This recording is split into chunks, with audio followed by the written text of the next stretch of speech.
Hello, hello, how's it going? How are you?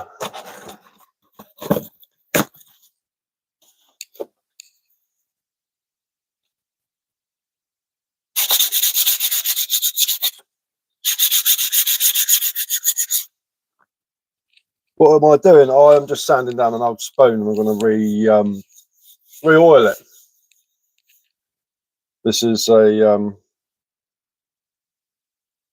one of the ones that I made.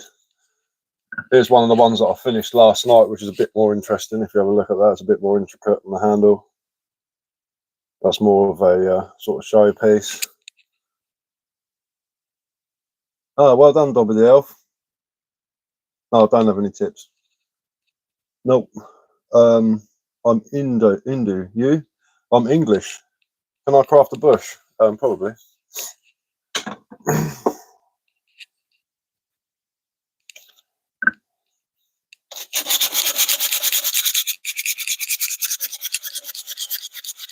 Kiss, kiss, kiss. Weird.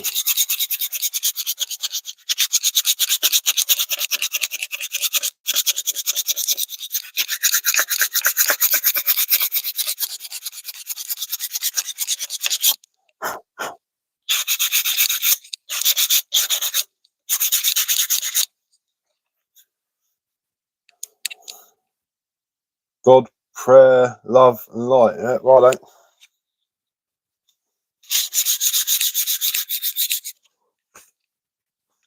Ho, bro. Ho, bro. Love heart, love a point your hand. Okay. I don't speak hieroglyphs, I'm afraid. You have to speak in English. Love from Brazil. Ah, hola. Bon dia.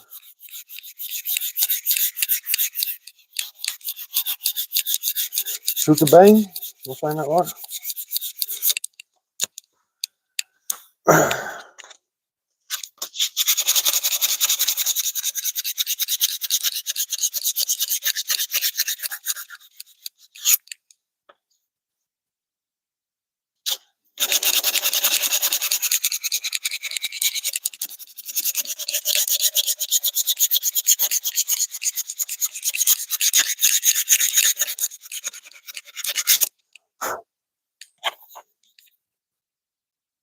You're going to get bananaed in a second if you keep putting loads and loads and loads of emojis up, just so you know.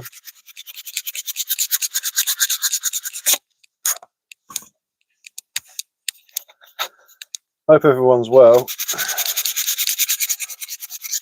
Everyone's doing all right.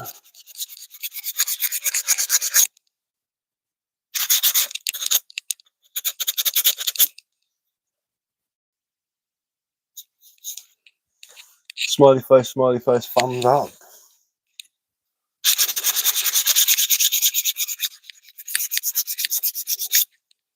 Just got into bushcraft, love the channels. Any more recommendations on a decent bushcraft knife? Keep up the good work. Cheers, man. If you just started off, get something like a Mora, M-O-R-A, Mora. Look them up. They do decent cold steel blades, starting from about £8 up to hundreds of pounds. But they do really decent knives. You can get all sorts. Even the cheap knives are really good. If you want to start like whittling and carving or something like that, I'd recommend like an open L or an L or whatever they're called. They're pretty good. But yeah, Mora are good. They definitely do the trick, especially if you're just starting out.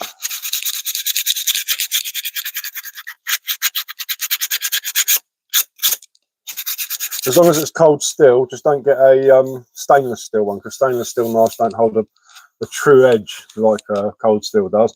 Cold steel, you can make them so you can shave with them, whereas stainless steel, they're just you can get them sharp, but they don't hold an edge as well. They're not as good. But yeah, Mora, decent full tang knife. Just watched about 60 of your short videos this morning. Going down the bushcraft rabbit hole now. Have a strange desire to eat some peanuts. Son, I'll do it for a laugh, really, those videos. I've got over 20 years of experience doing bushcraft and stuff like that. The first Doritos to peanuts, yeah. Yeah, not a fan of the Doritos. I mean, I'd eat them at a push, but they're just not very nice, are they? They're just not great. It's like eating Saturday. They've got that flavouring in it. It's just too much stuff. I know the Americans are going to kick off if there's any Americans in it, because they always say about it, and they go, too much flavour, what you on about? But yeah, just a couple of peanuts, yeah, that's it, yeah, especially when it gets cold. Peanut smuggling. I finished this last night. Look, check this out. This is a spoon of a spiral. Putting a bit of doing that. I'm going to make another one. I'm going to do a video soon, like a longer video of me. I've got a big ash, well, not a big ash log. It's about yay round and probably about 1 metre long. But I'm going to split it with wedges, and I'm going to make another one of these. My mum wants one. She's seen it now. She's like, "Oh, I really want one of those." So I'll make her one. But I'll make all sorts of things. I've got this walking stick that I made. It's got a barley twist on it, which I think is pretty cool. I was going to carve the handle, but then I thought that's pretty cool as it is. You know what I mean? It looks quite nice and natural.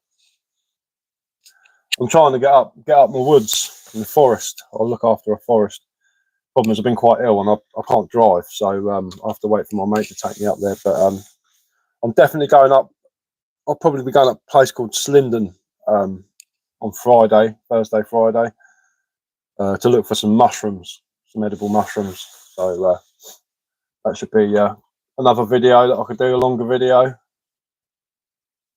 I started off on TikTok, so I pretty don't know what to do for a longer video. You know what I mean? I'll just do little shorts. But yeah, man, I'll get some really nice comments, and then you get the idiots who think it's funny to try and offend you. But I don't get easily offended, so it's not too much of a bother. Question you mentioned about the anti-corrosive lacquer on the inside of tin cans. And so down the 5 minutes of metal. Yeah, I mean, in like a proper emergency, just like burn them out or something like that. But it's like a polymer they put on the inside, especially with tin drinks, because they got like not boric acid, bloody hell, that'll burn your insides out. Spartic acid. It's got spartic acid in it, and it just corrodes metal and stuff like that. So I wouldn't recommend cooking anything in a tin can. I mean, like when you see them boiling eggs and stuff like that, if you get a nice big fire going, rake the coals back, bring the ash forwards, and just stick the eggs, bury the eggs in the ash. You might get the top pop off one or something like that, but they cook really, really well in ash, hot ash. Ascorbic, that's it. Yeah, that's it. Ascorbic acid. There we go. Someone knows what they're talking about. I'm not an expert on fizzy drinks. I'm an expert in the woods. But yeah, they got a lot of acid. They're very high in acidity, so they put a polymer on the inside. Same with like anything really, like bean cans and stuff like that. But you can go online and buy the big tin cans, empty tin cans. Sometimes they sell them with little metal handles on them, and they're like a billy can basically, and you can use those. But you know, if I'm doing bushcraft, I'll take everything with me anyway. I'll use. Let's see if I can get it out of the cupboard. If it's in the cupboard. Where is it? Yacht. Here we go.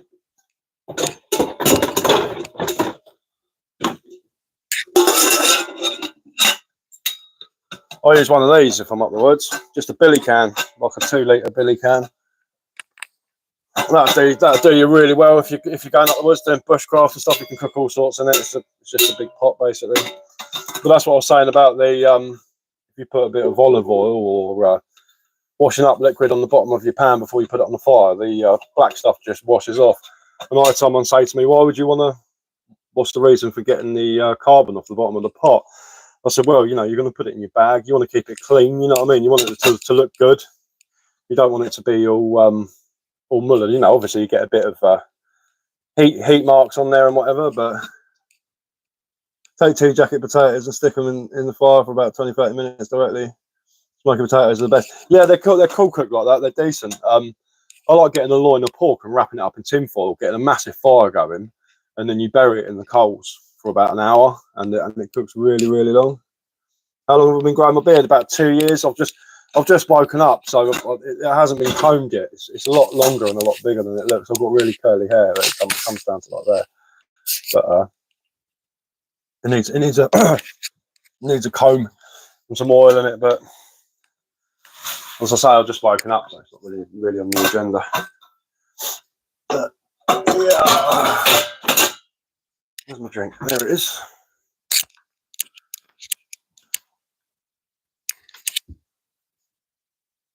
Yeah, I've been growing my beard about 2-3 years, I think, something like that.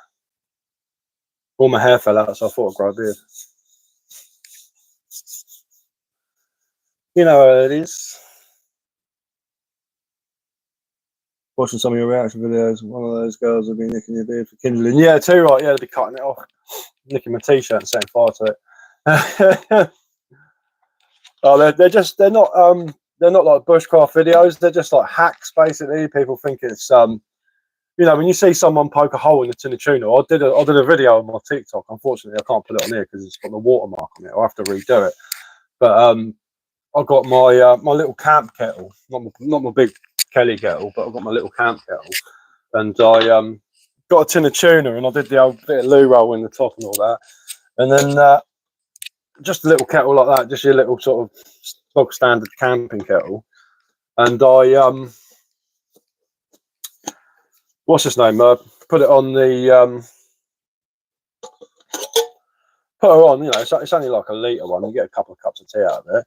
Put it on top of the old tuna stove, and after 45 minutes of burning away, it wasn't even warm. So what they must do is they must have a gas cooker, and they boil the kettle up, and then just as it's boiling, they stick it on top of the tuna just to make it look like it's been boiling. But I believe you nicked the dog's fur. Yeah, I know. Yeah, poor doggo. I mean, that was a bit harsh. Personally, I wouldn't do that. You know what I mean? Like, you don't even have to do that with dogs. You just give them a good brush, and you get a, especially an Alsatian like that.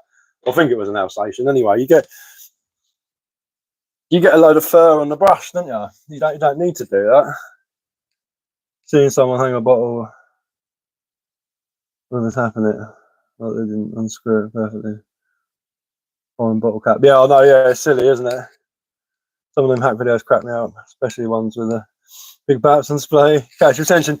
Yeah, I know. It's ridiculous. You know, like you're watching it and you're like, hang about. I'm sure I typed in bushcraft survival video here. What's going on? You know, like I type in bushcraft survival hacks and see what comes up. And but a lot of those videos aren't from the same people. What people do is they get loads of different clips and they just sandwich them together and then repost them all.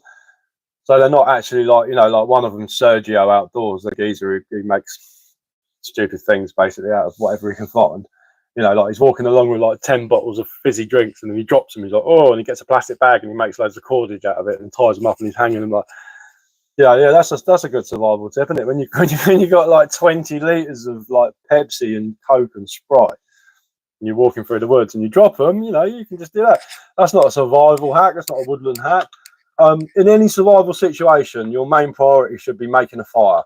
The first thing you need to do is get a fire going, whether it's using a lighter or a parabolic lens, ferro rod, flint on steel, using, you know, the old fire set. I've got a video on my videos of me making a friction fire, you know, the old bow drill, you know, rubbing two sticks together, as they call it. Put the old spindle in there, and you want to get a fire going. That's your first priority, because when you arrive in a survival situation, you'll have a full belly, and you've got the energy to do it. And making a fire can be really taxing on the old calories. And yeah, get a fire going. Yeah, fire, water, and then food. Yes, well, I'd go for fire, water, shelter, and then food, especially if you're somewhere cold. But it all depends. You know, if it's middle of summer and you're nice and warm, it doesn't matter too much. You just don't want to get too wet. You're all right, dude. Yeah, I'm all right. Likes and sub, thank you very much. Don't need a canopy if you have a fire. Yeah, it depends if it's absolutely lashing it down. I mean, if you're somewhere like in the tundra, and it's going from winter to summer, and there's a lot of snow on the ground and stuff like that, and then it starts raining, hypothermia can set in within hours. Especially if it's cold and it's, you know, it's in the minuses. It's one of those things that will kill you pretty quickly. Hunger, you know, you can go weeks without food, but water and fire should be your main priority. So that.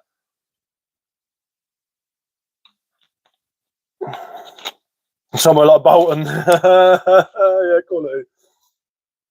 I'm right. I'm right on the south coast. It's at the moment it's 19 degrees and sunny, so it's not too bad. I'm right down the bottom. It's lovely and warm down here. It's not bad at all, really.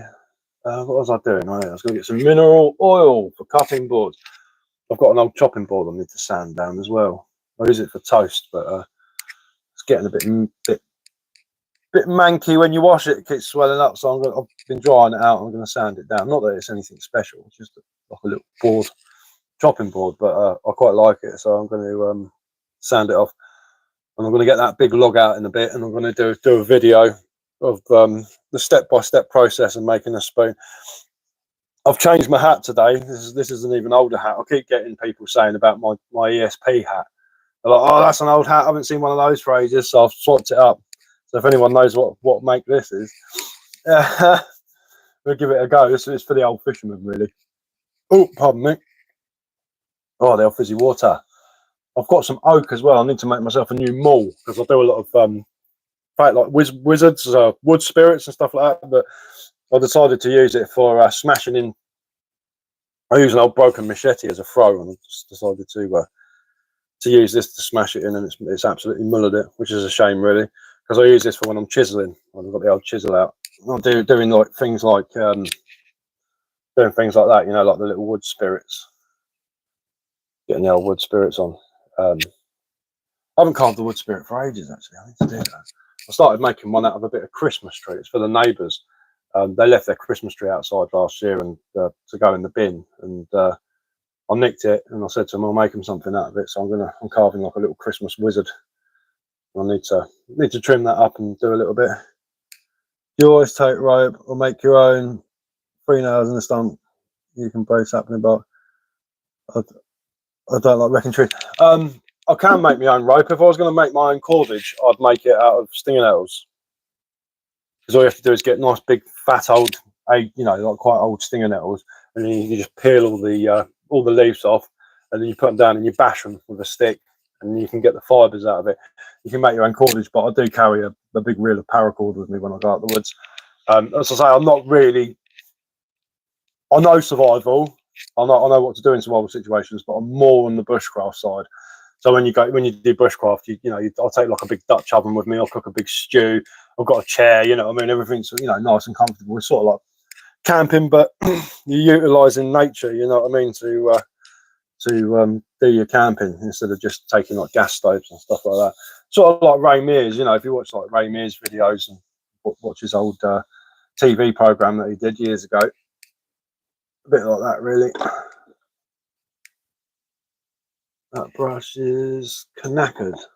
Oh, there we go. That one's all right. Let's put a bit of mineral oil on this spoon because I'm going to use this one for cooking. Oops, spilled a bit there. Never mind. Brush.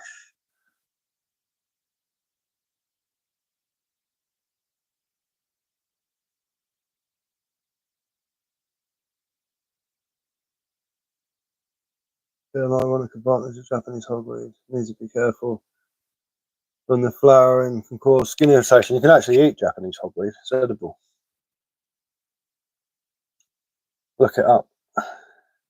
I've never done it myself. I don't really know too much about it, but you can eat it.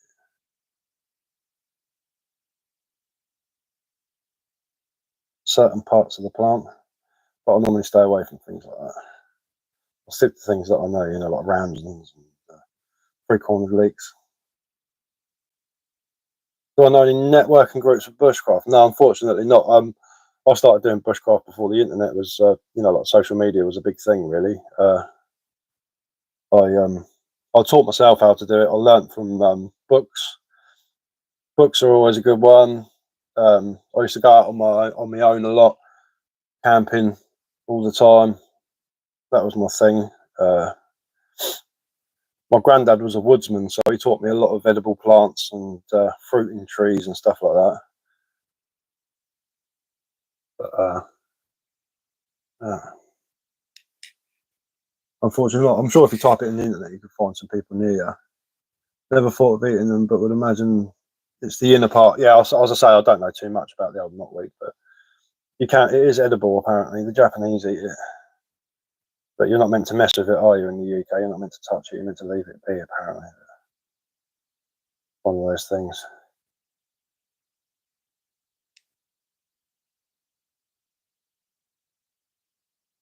No, I don't boil them. I'll score the bottom of them and roast them. That's how I eat them. They go like a potato, very starchy inside. That's how I do chestnuts. Never boiled them, but I suppose it would be pretty good. All right, mate. Thank you. No worries. They do like bushcraft courses and stuff. You can find people who in your area that are up. You know, like if you go on like Facebook and stuff like that, they have bushcraft Facebook pages. So you can, you know, you'll probably find people in your area that are doing bushcraft and are up for doing stuff and going out. You know, like me, if anyone ever wants to learn anything, you know, I could do courses and all that, and I could charge people. But I'm one of these people who thinks knowledge is free. You know, it's just one of those things. And if someone wants to know something and they're near me and they want to come out camping with me, I'm more than happy enough to go camping with them and teach them everything I know, you know, to a certain degree. Gets rid of the tannin. Yeah, if you take the shells off, you don't have to worry about the tannin, do you? You don't have to worry too much about that. You know, it's like acorns. You can eat acorns if you leach all the tannins out of them, but who wants to spend days trying to get all the tannins out of them? Got a mate who knows his mushrooms and how to prepare them. We have loads of edible species. We don't eat them, but they're well tastier than button mushrooms. Yeah, too right. I found some Agaricus Augustus the other day, the Prince, as it's known as, and they're related to the portobello mushroom, and they're humongous. And yeah, they're brilliant. They are. There's a lot of not winter chanterelles. There's a lot of chanterelles around at the moment. It's a bit late for chicken of the woods. I found a huge chicken of the woods the other day, the sulphur polypore, and yeah, it was pretty rotten and full of maggots. So that was no good. Boletes are about at the moment. Lots of boletes, birch boletes, sticky penny buns, slippery jack. Trying to think what else. Jelly ears as well. They're pretty rank looking, but you can eat them. I know people put them in soups and stuff. Wee. Or did I miss a comment? Wee.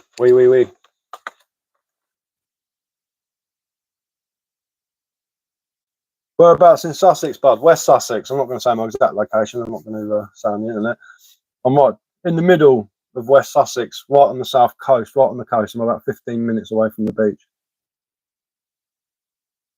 Find some of the libs. Not for me, really. I'm pretty ill, so I stopped doing stuff like that when I was younger.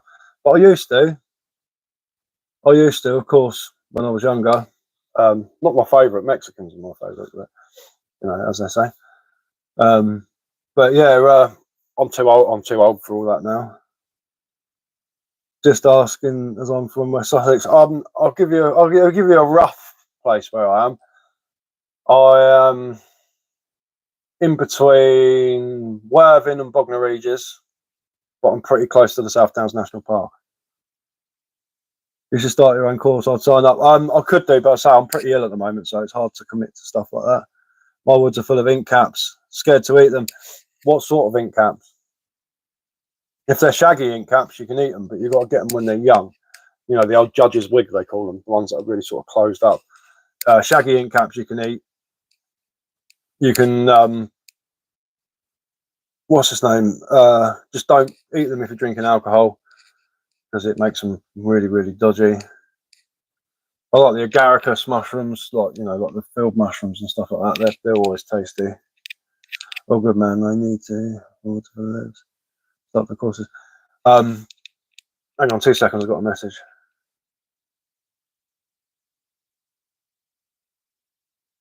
Oh, that's annoying. It's the old missus. Not that it's the missus that's annoying. She just couldn't do what she wanted to do. It's just a shame. Hey ho. Anyone who's watching and didn't see my spoon, this is a spoon that I finished last night. Just in case there's people on here that didn't see it.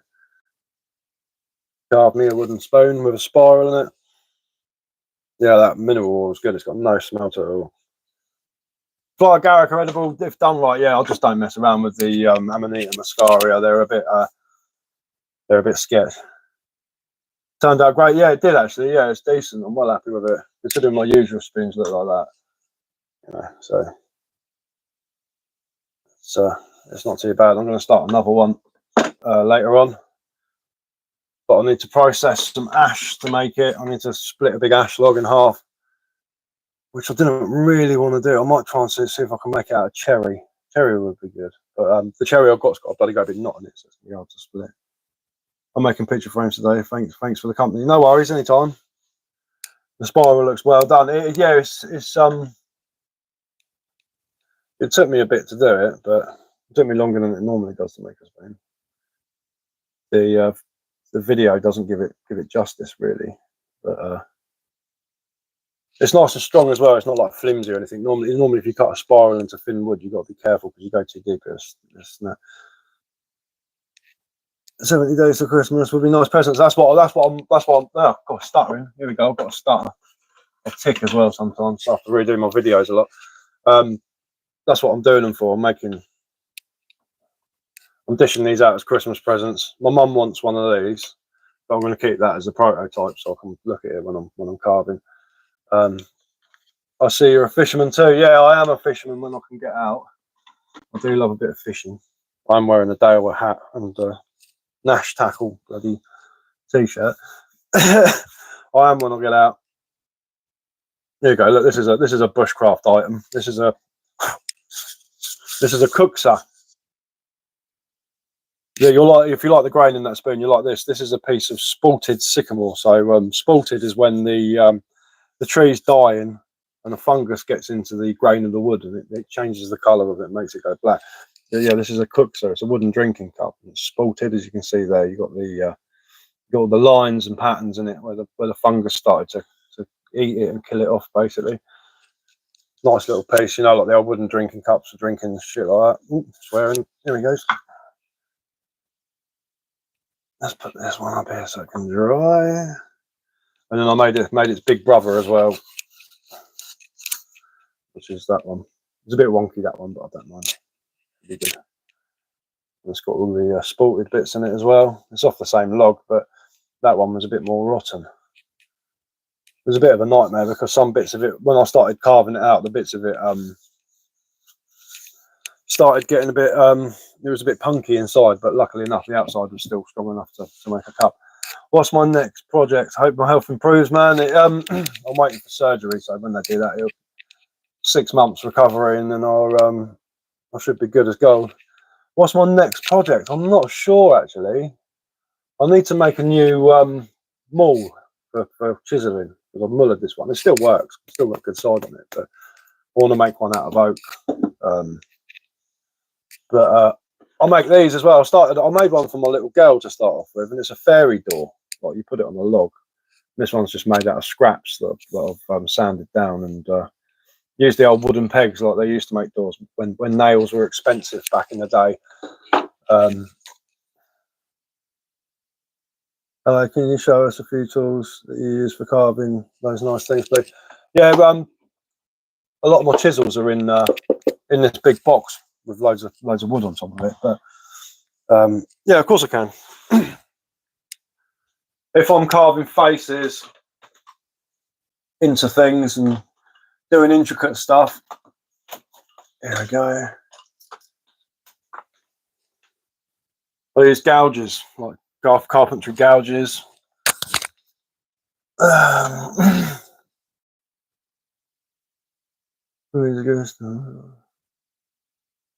the time. Yeah, that's it, man. I'll do carving to keep me going. Yeah, ebonising, black steel. Using steel, wire wool and vinegar. It's called ebonising fluid. It only works on certain woods, but yeah, I have used it before. I used it on one of the first spoons that I tried messing around with. I carved like a little wizard into it. That's ebonised, and it makes it look like ebony. Hence why it's called ebonising fluid. It makes it go a dark colour. It works best on oak, really. But yeah, here we go. This is like something I'd use for if I was carving. Here we go. This is my wizard staff that I carved, and it's got a wizard in it. There we go. Look, there's a wizard. And his beard goes all the way around down to the bottom. And to do like the features and stuff like that, I'd use carpentry gouges, which are U-shaped chisels basically. That's an antique one. This one's probably from like the 60s. That's the one there. This is a really cheap beaver tool one, which I think is absolute pants, but it's a V gouge, so I can get like lines and creases in faces and stuff like that. That's cool. Looks like a wand. Yeah, it's a big one. I have made wands as well. I made a few wands for like my mates' kids and stuff. If I'm carving a spoon,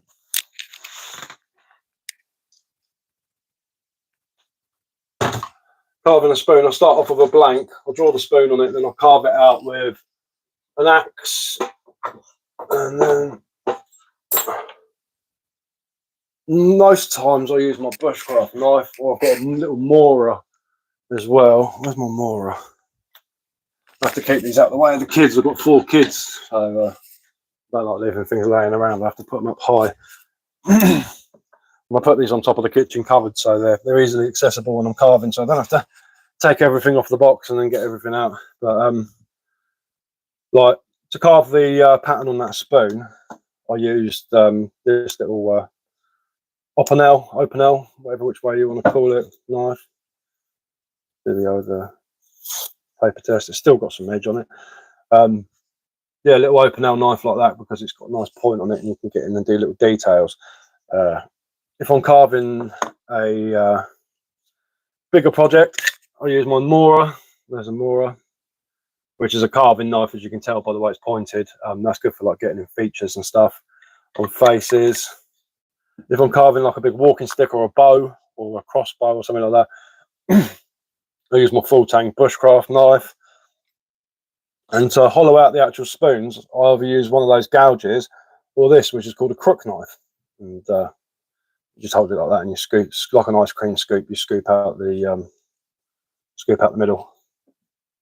They're the sort of tools I use for making spoons and stuff like that. But I have got big antique draw knives. I've got spoke shaves. The axe that I use for roughing out spoons and well anything that needs to have a lot of wood taken off of it is where is it?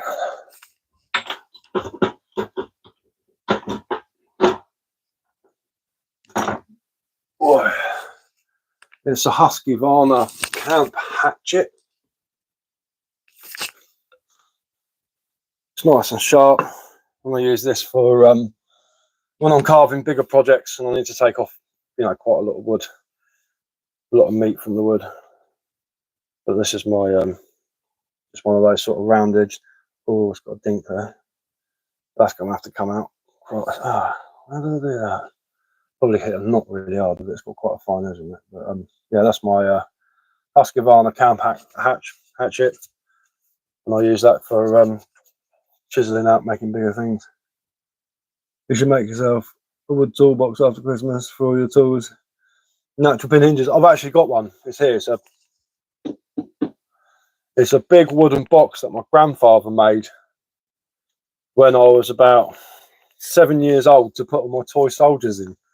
And he passed away about 3 years ago at the age of 95. And it's made out of pine. But that's what I use as a toolbox. That's my toolbox. I've also got like loads of leather wraps and stuff that I can wrap all my tools up in when I go out and about. But that's my main toolbox. But yeah, the missus will be back soon and the youngest. Oh, here we go. Here's some camp spoons that I made. Stuttering again. Here we go. Here we go. There's like the smaller version of my bigger spoons. But like when you go camping, and you're frying stuff up. Then I made one out of cherry as well. You look at the heartwood on that. It looks pucker. Cherry's a lovely piece of wood. Every time I hear someone chainsawing some trees, come on, go and hail a bit of sawdust.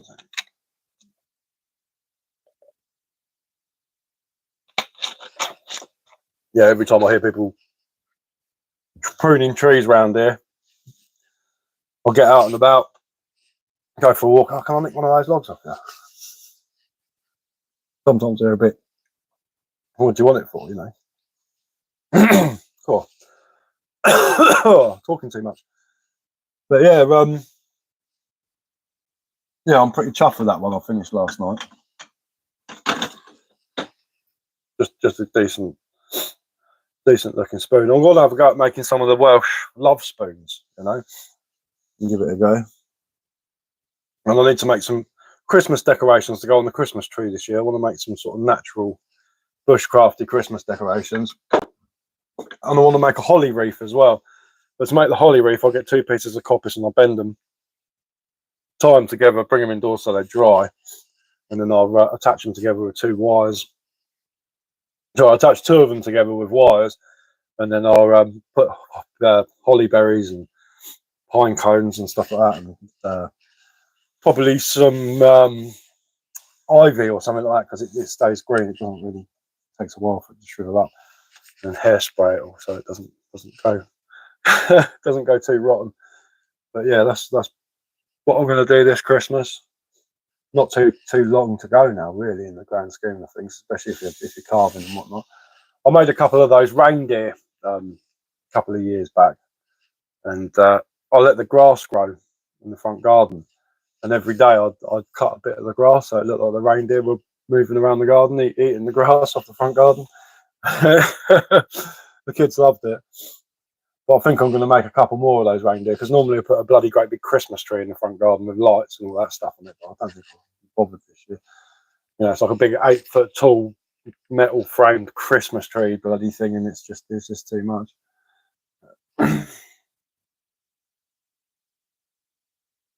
Yeah, I don't know, I could make myself a small toolbox with a little handle on it, but I don't see the point too much. I need to get up the woods and have a fire and do a friction fire again. I enjoy doing friction fires. I need to do some fire lighting videos, some water finding, purification videos. It's quite easy in England, actually, because there's a lot of resources about, except for in the dead of winter, there's not much food, but there's always the odd pheasant or 2 you can knock on the head and stick in the pot, or a rabbit. But right, what time is it? 58. Well, I'm going to jump off. I'll be back on later on tonight. I'm normally on around between 8 and 10 o'clock doing some carving. I'm going to make a video this afternoon of the process of making a spoon. Not 100% sure what wood I'm going to use. I might use some oak, but oak's just constantly sharpening your tools. It's a nightmare. It is solid, but I'll see how it comes along. You know, by the end of the day, I'll see how the day goes. But right, anyway, I'm going to jump off because my little one will be back soon, and he's very noisy, and I don't like leaving all this stuff laying around when he's back, because I don't want him to hurt himself. But cheers for coming on, anyone that's still watching, and I hope you enjoy the rest of your day. As I say, I'll be on about between 8 o'clock and 10 o'clock normally in the evenings. And yeah, thanks, and enjoy yourselves.